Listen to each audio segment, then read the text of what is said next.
Right, it's time for another epic food tour.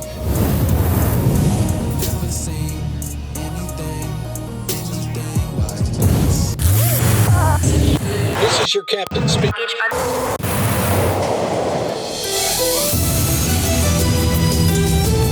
The World Street Food Tour continues across Malaysia, starting in the ancient streets of Malacca with some mind-blowing, spicy local dishes. Next, we head to the capital city of Kuala Lumpur to meet some sellers with some serious cooking talents, not me, before finally our stomachs literally explode on the island of Penang as we share some of the most viral foods you should probably try at least once.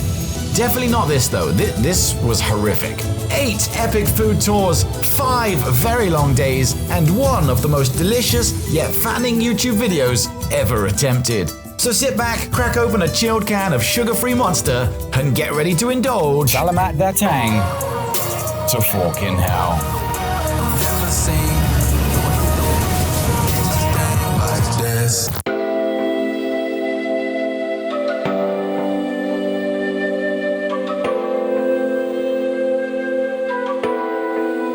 Good afternoon, everyone, and welcome to possibly the biggest food video ever made on YouTube, as me and Mike ate over 100 street food dishes on a 6-day period across Malaysia. But according to ChatGPT, 100 meals was an unbelievable number to use for a title. It sure was.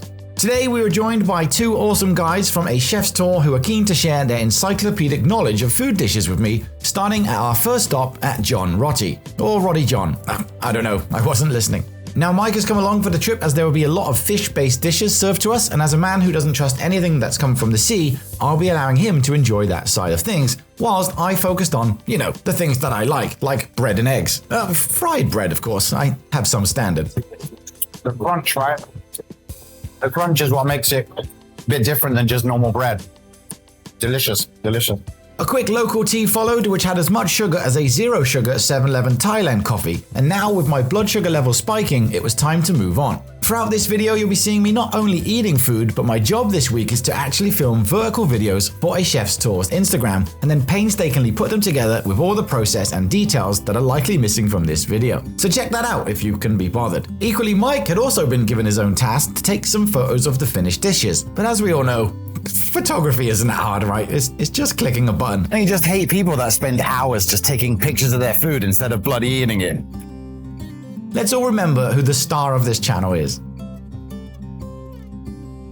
Onwards to a place that was selling delicious beef and chicken rice served in these super interesting clay pots. However, due to the cooking process taking about 10-15 minutes, we also grabbed a healthy, or at least a semi-healthy salad, which was also prepped right in front of us and contained both sugar, sour, salt, spice. It was surprisingly nice. Best and, well, frankly, only salad I've eaten this year, but hey, it's only February.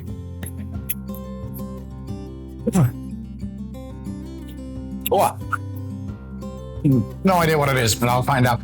Spicy salad down, and it was time for that clay pot rice, which was amazing, by the way. Although I'm not sure if it's an English thing or a me thing, but I've never liked eating foods with bones in, probably because I'm lazy and just want to eat the whole thing without worrying about ramming a sharp object through my palate.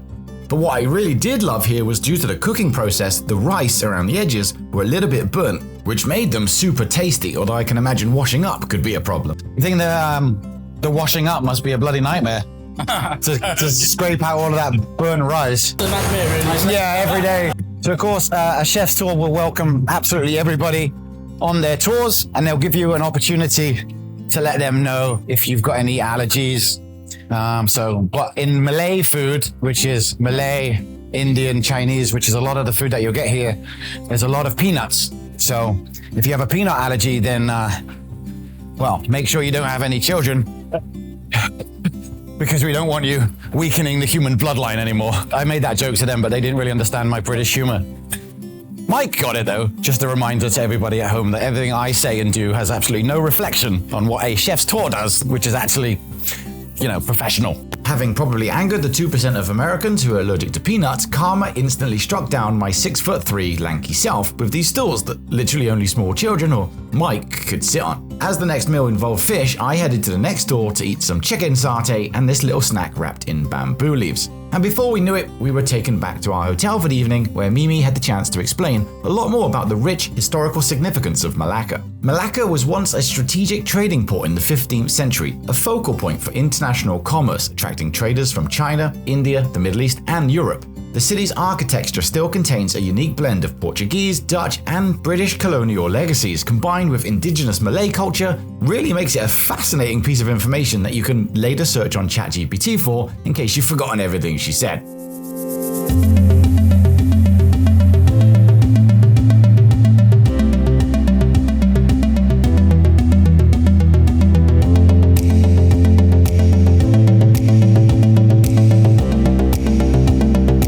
Next morning started pretty much the same as we'd left it last night, with a whirlwind of about 15 more stops. However, to save this video being about 12 hours long, I'll cover just some of the main highlights, because this very afternoon we're heading to Kuala Lumpur for our second food tour of the day anyway. As you saw, Mike had enjoyed his breakfast and I was still making him work for it before we got to visit this really awesome gentleman selling healthy chestnut juice. And yes, those are real life wasps buzzing around him.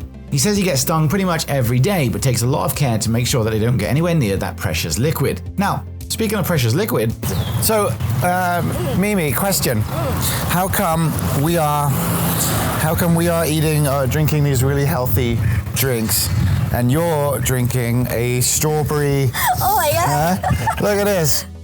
we pressed on, enjoying the slightly cooler Malaccan morning sunshine, with Mimi taking every opportunity to share with us even more incredible insights about the very interesting history. Of course, with me taking every opportunity to continue to mess around with her. So the Japanese governed you, the British governed you, and someone else. First, colonial period is from Portuguese. Portuguese. The Portuguese, Japanese, and English. first. Do you think that the reason why you're so easily colonized is because you're so small? Maybe. After another quick snack, Mimi still wasn't angry with me, so she still continued on the tour and took us to try these putu pierings. I'm definitely saying that wrong. But I do remember she said it was a beloved traditional steamed rice cake that holds a special place in Malaccan's vibrant street food culture. It's made from finely ground rice flour, and it's a very delicate little fluffy treat which is typically filled with palm sugar before steamed to perfection. Often served with, freshly grated coconut. Now you know. And crunchy in the middle. Oh, rice. Very good. Very nice. A quick stop to spend some more of my Patreon's money, and I believe this marks the 500th cat that I've fed over the past 5 years, so once again, big thanks to all my Patreon legends. Alas, it was time to end our morning with a shendel, or candle, or chendel. God damn it, I'm gonna have to go back and put title cards in, ain't I? Alas, it was time to end our morning with this refreshing iced drink, which plays a key role across all of Malaysia, and I'll explain a lot more about it when we get up to Penang later on in this video. As our time was ending in this wonderful, hot, but wonderful city, Malacca, and for being such a good sport, it was only fitting that I allow Mimi to have the final word as me and Mike waited for another tour guide to drive 4 hours round trip to come and pick us up. Hello world, my name is Mimi. I'm from a chef store, and right now you are in Malacca. Selamat datang.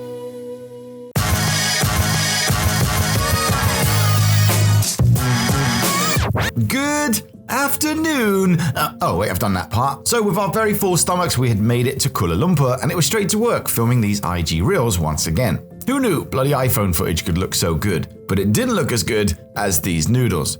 Honestly, out of the 80 plus meals we'd ate that week, this was probably my favorite dish. These noodles that I just managed to get to watch firsthand how they make them. Let's give it a go.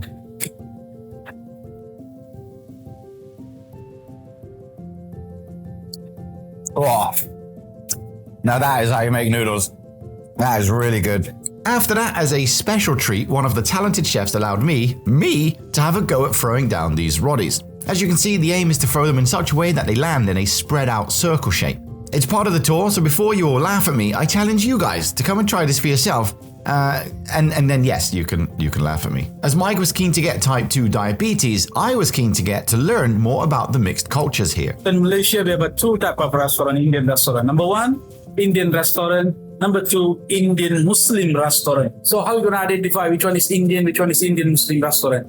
And you enter already, you can see the wall, there's an Arabic word. That is Indian Muslim restaurant. A quick roti followed with 3 different curry sauces, and it was time to head outside. Oh, cool logo. Sam, our guide, took us onwards to explore. Now, Sam has helped thousands of people to try new and amazing foods, but to be honest, he was really struggling here to convince Mike to eat some actual fruit for once. So I bravely stepped in to get those evil vitamins away from my friend. Although I couldn't open the bloody thing. Do you know who I am? I can't peel this. Can you peel this for me, please? Only because I bit into my nails as being a Tottenham fan for 20 years. Okay, this is a Dooku. Dooku. See, I get something right. It tastes like a lemon, a lime, and an orange at the same time. It's absolutely brilliant. I'll skip over the durian information because no one likes durian, and it was time for me to continue to annoy some more street food sellers. Putu bamboo is a traditional steam snack made here in Kuala Lumpur, typically consisting of rice flour, grated coconut, and palm sugar steamed inside those bamboo shoots. And after finishing off about 3 of these, Sam had expertly organized another shop to allow me into their kitchen so I could once again get in the way of their busy workload. Here, the incredible chefs allowed me to film the process of them making 2 local dishes, a beef noodle soup and a mee curry laksa, which at this point was our 25th and 26th meals of the day, and it was only 5 p.m. Of course, I tried to resist tasting the dishes a few times, but after one bite, the incredible flavor always won me over, and before we knew it, we'd finished everything. At the same time, we are fully aware of the harsh reality that many people are struggling with hunger, and of course I didn't film it, but together we had made a conscious effort to help some homeless individuals. I won't mention more about that here because that's stupid, but what matters is we recognize the privilege in our indulgence for this freaking meaningless YouTube channel, and wherever possible we had given fresh food and money to less fortunate. A little off topic, but I felt it was important to note. As you can see, the next dish came from the sea, thank God, so it was once again time for Mr. Mike.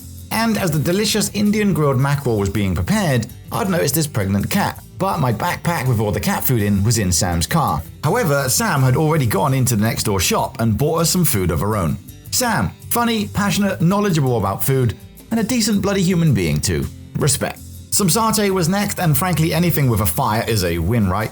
Before the final stop of the evening and a chance for me to impress Sam with my encyclopedic knowledge of Asian street food. This is one only nasi lemak. Nasi lemak is a Malaysian national dish.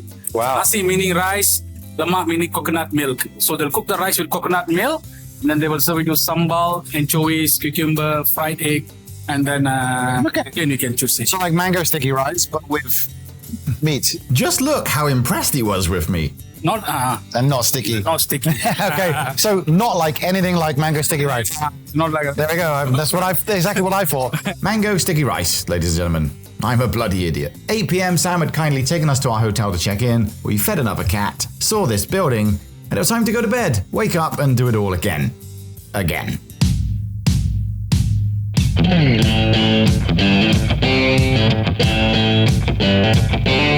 Straight back into a fish-based meal, and today we can welcome another new guide named Sidos, who's actually the head guide of Kuala Lumpur. Swiftly following our second stop of these noodles and peppers, which give me the chance to practice my chopstick eating skills, and it was time to wander through a bustling morning market packed with, frankly, everything you could absolutely ever need. Although what I needed at this point was a gym, so yeah, almost everything you could ever need. We wouldn't have seen it on the video, but we did 2 tours in Singapore, 2 in Malacca, 2 in Kuala Lumpur. So this is our 7th tour in 3.5 days. So both me and Mike are super full. So far, the food has been absolutely incredible, as we would expect. It's just a lot. Sidos had taken us away from the busy area into some little side streets that we would have never found on our own, so I could film all the interesting processes, butchering and preparing of meals for the locals to enjoy for their breakfast. Here, you're literally watching footage that no one else is really allowed to take, but because Sidos is well known in this area, he managed to help me get those shots for you. Throughout this video, you've seen me showcase some sly examples of my Instagram work, which has over 250,000 views in the last couple of months, by the way. However, what I haven't shown you is anything Mike's been doing. So here's a few pictures. My favourite's the one with me in it. So well done, Mike, and as you can see, we filmed this brilliant chef who had actually finished his day, but wanted us to experience his cooking skills. However, he'd added 3 different types of fish, and then stood directly behind me to watch me enjoy it. Oh, good. Finally, it's good to have for me. Okay, so I'm gonna have eat this, and the chef's watching me, so it's gonna be nice regardless, I would say. Yeah, it's very nice. Very hot, but it's very delicious. Yeah, delicious. Luckily, Mike was on hand once again to save me as he's weird and actually likes prawns and all those things. As I mentioned before, me and Mike had eaten or at least tried over 100 dishes, but each night we went for some long walks, so I was pleasantly surprised when I'd got back to realize I'd lost about 2 or 3 kilograms. Honestly, I am over the moon, frankly, as I have plans to get super fit this year, walk from Bangkok to Hua Hin, we're visiting China, India, and by the end of the year there's a 55-kilometer, 24-hour run across Koh Chang in the south of Thailand. If only there was a red button you could press if you'd want to watch these type of things. Either way, right now, it was time to get some more viral Instagram reels, and the best way I know to do that is to film something with fire.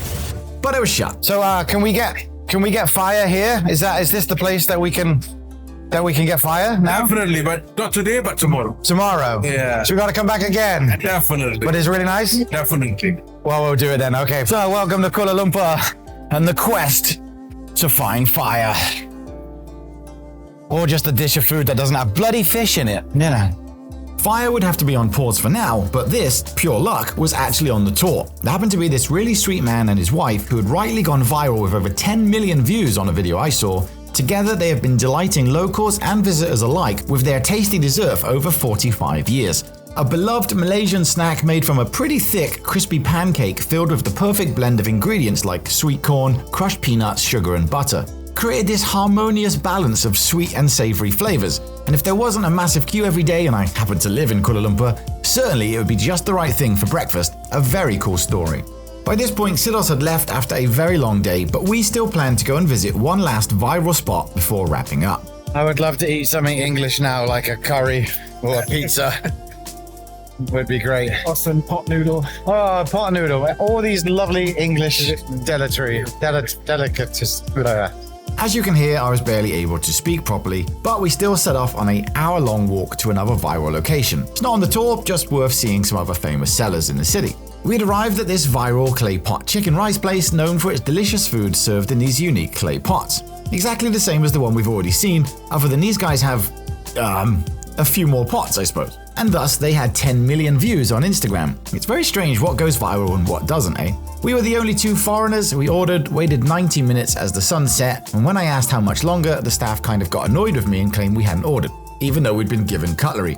So we chose not to eat there. Their Google reviews tell a similar story. Not having a go at them, maybe it was just a simple miscommunication, but my advice is stick to the sellers on the tour or near the main markets and do your own research. Anyway, time to sleep and prepare for a super fun day the next day, which I'm now dubbing Viral Day. It's viral day. It's viral day. You good? Today, Sidos was chauffeuring us around the capital city in our very own VIP tour with a special ops mission to capture some food reels that hopefully would be visually interesting. Now, this wasn't on the initial itinerary, but as the next stop we planned to film next door hadn't opened yet and the sun was doing its best to roast us alive, we kicked things off with a simple coconut slush. It's wild to think every drink I've come across in Asia is always loaded with syrup or sugar, yet somehow the locals always stay slim. I guess due to a mix of relentless heat and an insane work ethic. But with that fruit-based drink on board, it's time to show you Mr. Viral Man. Well, this is his daughter. This is Mr. Viral Man. Again, just like earlier in the video, this is another Rossi John. But as you can see, he makes a lot of them, and thus 12 million views on Instagram. We also got to witness the culinary alchemy of Solanum tuberosum being meticulously transformed through precise thermal application into this crisp golden matrix. This process, driven by the Maillard reaction, orchestrates a complex interplay of starch gelatinization and caramelization, resulting in a texture and flavor profile that us English people call chips. It's just chips, basically. I just wanted to use some long words. Yeah, sometimes filming for a chef's tour can be pretty difficult, but today, it's a good day. Who knew that Asian street food could taste so much like bread and chips with cheese on it? This is my new favorite Asian street food. I will be telling everybody how much I like this. Oh my God. Wait. Some much needed aircon. 5-minute break. Let's find a bird's nest. A bird's nest? Back to my favorite sign shop, and these guys had kindly offered to make us something that I don't think was on the menu, but they had the skill set to cook me up something called a bird's nest roti. This process usually involves expertly throwing a roti dough out, adding some butter, using the forking held technique of making it into a long tubular shape, wrapping it into a circle or nest, adding some eggs, some spices, cooking, throwing some ketchup over the top for good measure, and then of course, more curry sauce. There are plenty of shops that will make this for you, and I highly recommend trying it if you ever get the chance. It's really nice for your fourth meal of the morning.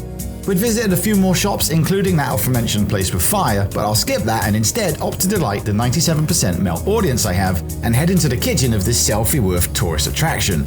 Not only here do the skilled staff make even bigger roddies, but then they twist and turn and cook them into this absolute beast, which for some reason is called a roti tissue. Now my brackets job is quite difficult, right? It seems we discovered the only food in Kuala Lumpur that no one actually eats. You kind of just sit around taking pictures of it. So we sat around taking pictures of it.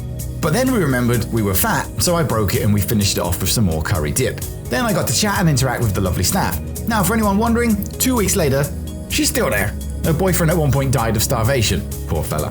Hello world, I'm Sidos. I'm from a chef's tour.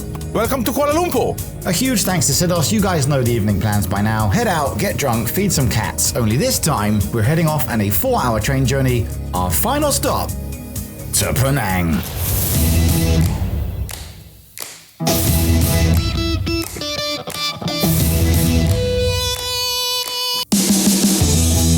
After a very long week, we'd made it to a place where a Starbucks coffee was less than £2. And even though I'd vowed never to drink an evil Starbucks again, I also vowed to never bloody film vertically, so who knew that money could change my values so quickly? Just like the rest of Malaysia, Penang reflects the country's unique multicultural fabric where diverse communities including Malay, Chinese, Indian and others work harmoniously together, and today we'll be starting out with 2 Chinese-influenced dishes. Luckily for me, both contain some sort of tiny fish-based animal, so I had to pass. I mean, come on, it literally has a face. Oh, it looks so nice. Unfortunately, no, he cooked it with prawns, so it's all prawny. So I will stick with my coffee as you eat your second meal in as many minutes. I'm kind of glad I don't eat fish because it's probably reduced how many meals that I eat quite significantly. And gives me a good excuse to lose a little bit of weight. So I'll let Mike deal with all of this stuff. Well done, Mike. You're such a trooper, eating all this amazing food all around the world.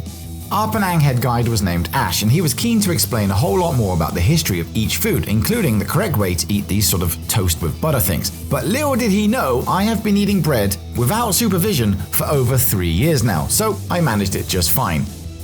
Next up, we got to meet these super hard-working ladies who are part of the local scenery around here, as locals would often bring their own prawns or other meats so they could cook and combine with their ingredients. Everyone in the community can now enjoy their own breakfast in whatever way they choose. It's a very cool idea, frankly. And almost immediately following that, we had some cold noodles, which I believe were Michelin Bib Gourmand. Again, a seller with millions of views on his socials. These soft noodles are so slippery that you can't actually use chopsticks, so it's recommended to do what Mike's doing here by mixing them and then sliding them across the plate into your mouth.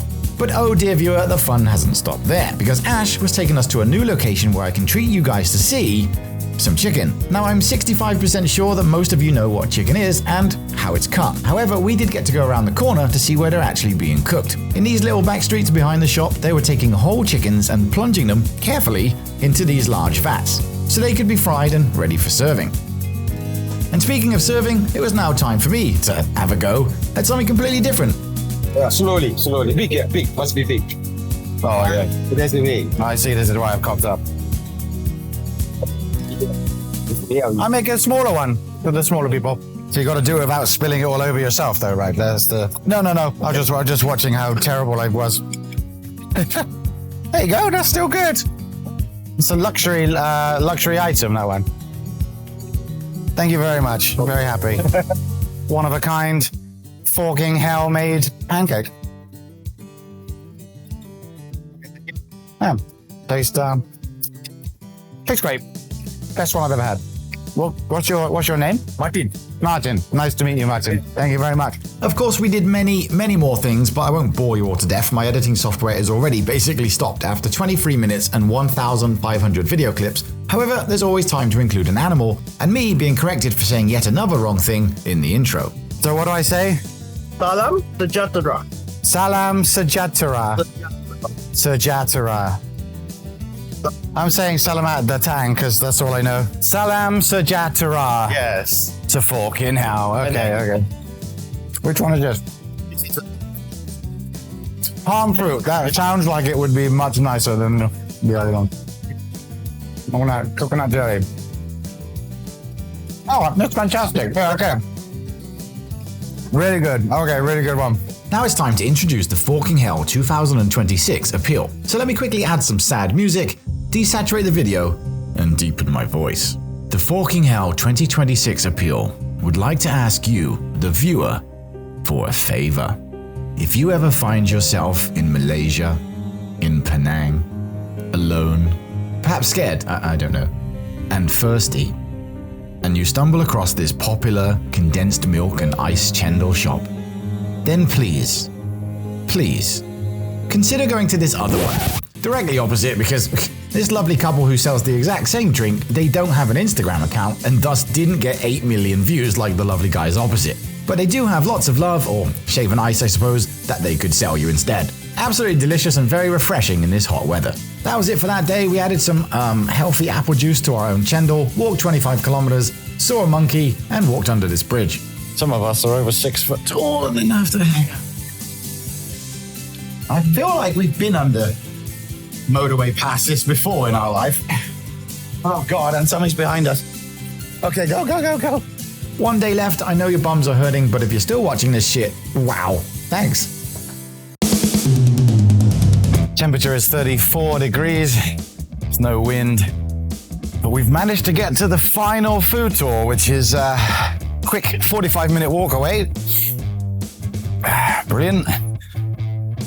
15 more meals to go, including some epic viral ones. So what a hell of a trip, but it's become almost hell. No, Chris, hell isn't you eating incredible street food across Malaysia. Hell is editing a 30-minute video of you eating incredible street food across Malaysia. What better way to start your last day with a Michelin-graded samosa, which was kind of awesome, by the way. Following straight on with a roti jala, which, according to Ash, is the only shop in Penang that actually makes these fresh so you can eat them whilst they're nice and hot. Unless, of course, you spend 20 minutes taking pictures and videos, then it cools down. But hey, it's still nice if dipped into this mutton keema with green peas. Today, as you can see, we're not only joined by Ash, but he brought his lovely wife along too. Uncle Roger, his English is very good. The fried rice one? Yeah, he hates Jamie Oliver. Yeah. But he's always making egg fried rice. Right. And he just has the exact sound as you guys, because he's Malaysian, right? He's Malaysian. Yeah, yeah. He's from Kuala Lumpur. Yeah. No MSG, no life. No MSG, no life. Oi yo! Oi no, fuyo. Fuyo! During our adventures, we interacted with so many people, and I managed to take the piss out of something with nearly all of them. Way too fancy restaurant down, but Ash had arranged for this street food hero to skillfully maneuver his large, shallow pan filled with sizzling oil. He deliberately allows for some of that to spill over the edge, and this controlled overflow ignites into a dramatic, towering flame that not only captivates onlookers, but can sear the ingredients quickly, importing that distinctive smoky flavor to elevate the dish's taste and aroma. Impressive? Hell yes. Cooked with prawns? Also yes. So another one for Mike. Thankfully, one of my favorite places in Penang was coming up next, right after we walked past this rather large queue. I would never, ever queue up for food. My wife doesn't mind doing it sometimes, but everyone with Michelin's think there's always a queue, and if I see a queue, nah, I'm gone.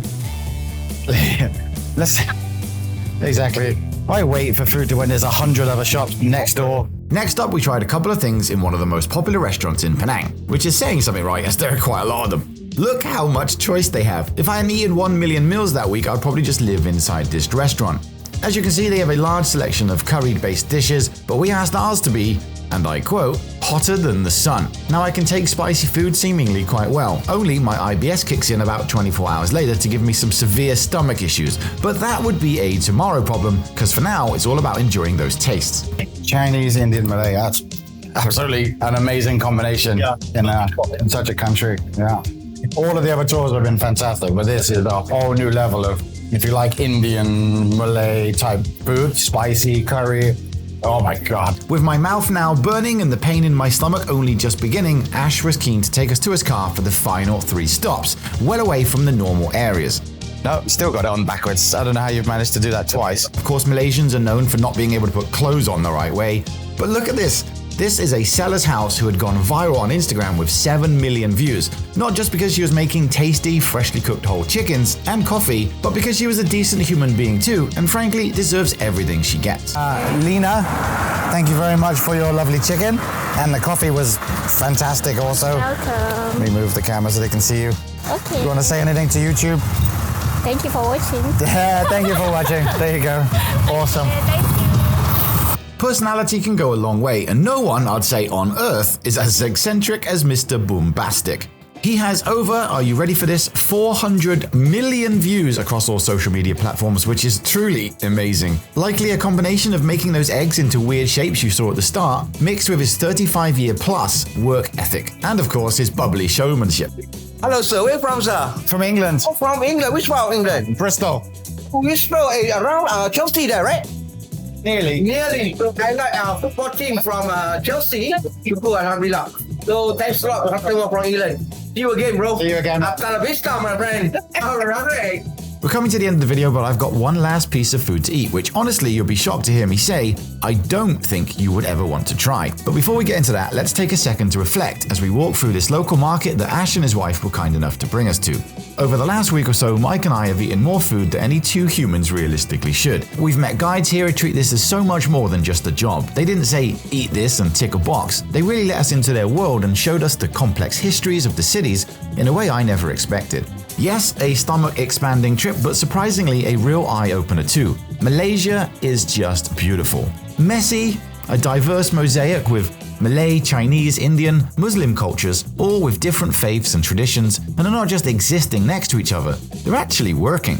They help each other out, and there's a spirit here of genuine goodwill that isn't forced. It's a country with living proof that diversity can work, if done right. I'm no politician, I mean obviously, but in my mind it's not about forcing everyone to have the exact same values, it's about creating that space where everyone is accepted and enabled to thrive. Anyway, fat food vlogging idiot views aside, with all the jokes I've been handing out for the past week, it was time for my comeuppance. Okay, you guys can't smell this, but it is a pretty horrific smell, and it's called stinky tofu. They just make tofu when they mix it with what? Shit? That's tofu. It's just tofu. It's fermented tofu. It smells tofu. Fermented tofu. Okay. Well, it smells. We can smell it from the other side of the market. Stinky tofu had the texture of like a fried sponge, which didn't seem all that bad at first until you start chewing on it. And then it tasted like toilet water and rotten eggs, squeezing all that liquid into your mouth, which then fills your palate and just leaves you not able to swallow it. So I lied and told Mike it was nice so he could share my pain, and then this guy who was randomly walking past. Yeah, I know, yeah. Tell him, I didn't make it. I really need to be more expressive like this guy, but then again, for me, that would be kind of fake. I was completely wrong. I don't understand why anyone eats it. Okay, no. There's no benefit to that. I did my best to just hold. I didn't want to insult the guy that had just made it. That is one of the worst things I've ever had to put in my mouth. And it also was really hot. If you had to absolutely eat some toilet water that was soaked up by a sponge, that was hot. Stinky tofu. Coming to Malaysia. Don't get that. A big thanks to everyone involved, you know who you are, and with over 100 locations and twice that coming in the next year or so, if you really want to do a tour of your own, check out the linky in the description. But if you don't want to go on one, then don't. Never let anyone tell you what to do. Oh my god, she's still there. Thanks for watching. Well,